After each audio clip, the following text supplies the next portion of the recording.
They seated me at table 12, carefully positioned behind a floral arrangement so large it could have concealed a small aircraft.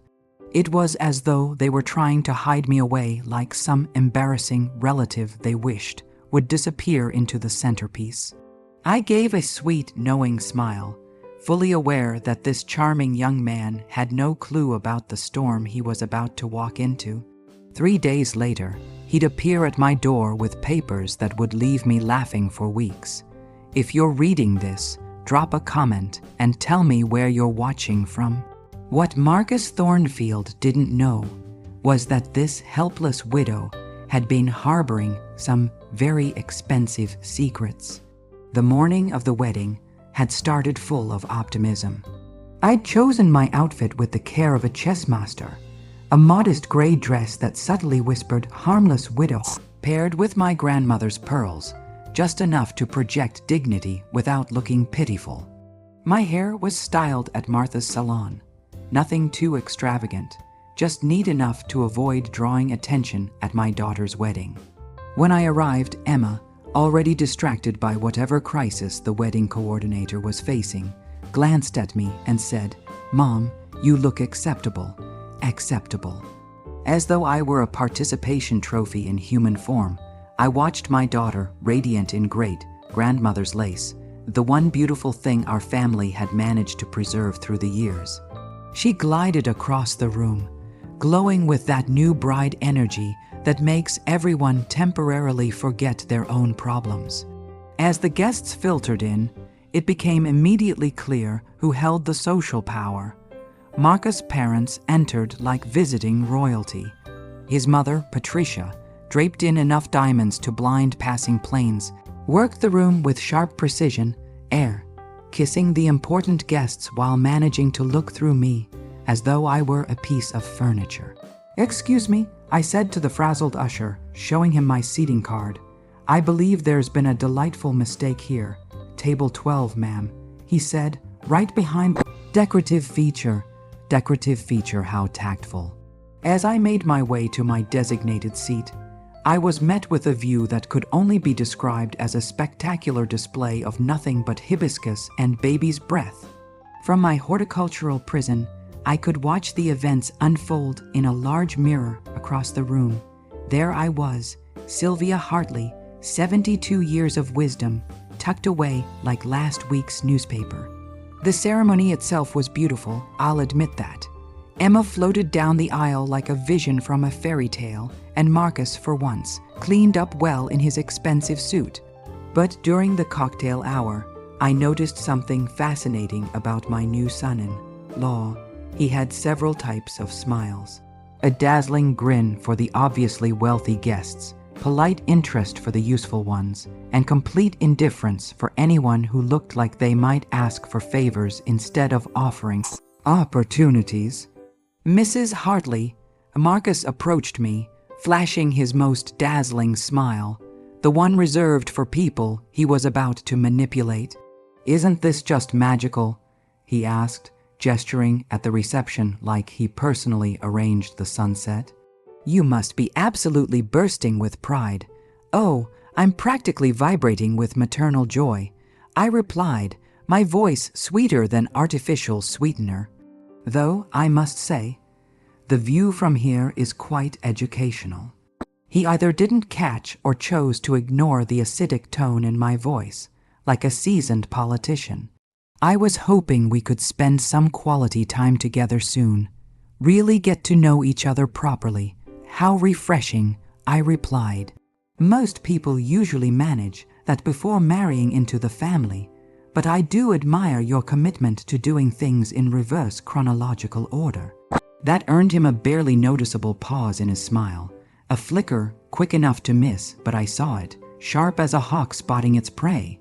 "I was thinking dinner this week, just the two of us. I have some fascinating ideas about family collaboration."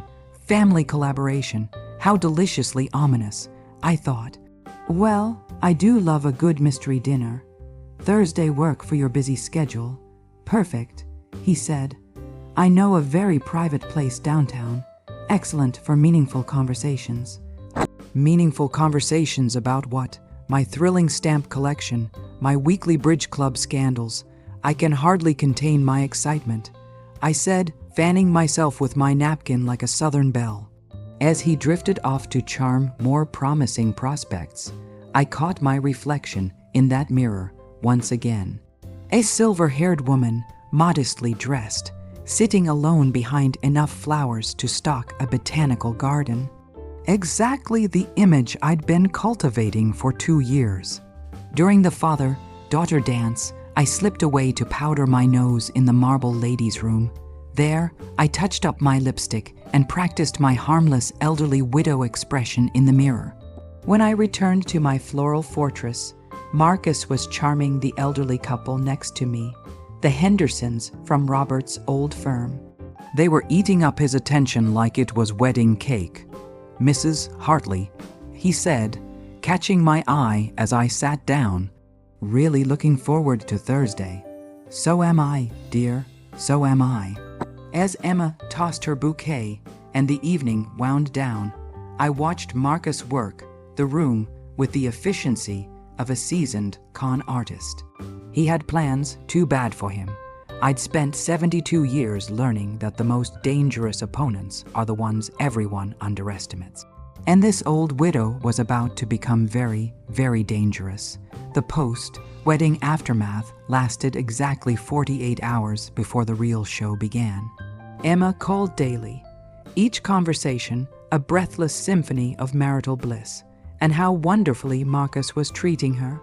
"He's so thoughtful, Mom, always thinking ahead about our future and financial security." Security. The word floated through our conversations like smoke before a fire. How lovely. Sweetheart, a husband should definitely think about money constantly, especially other people's money. "What do you mean?" "Nothing, dear, just that financial planning is so romantic." Emma missed the sarcasm entirely, which was probably for the best. Wednesday crawled by like a dental procedure you couldn't reschedule.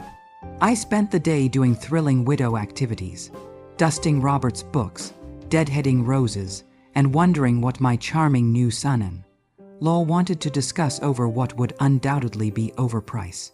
Wine? Thursday evening arrived with all the enthusiasm of a tax audit.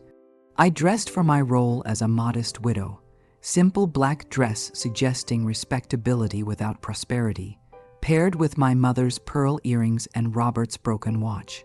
Still dignified from a distance, the restaurant Marcus had chosen was one of those places where they pronounce water with a French accent, and the waiters look at you like you're personally responsible for their artistic disappointment. He was already seated when I arrived, looking every inch the successful young executive.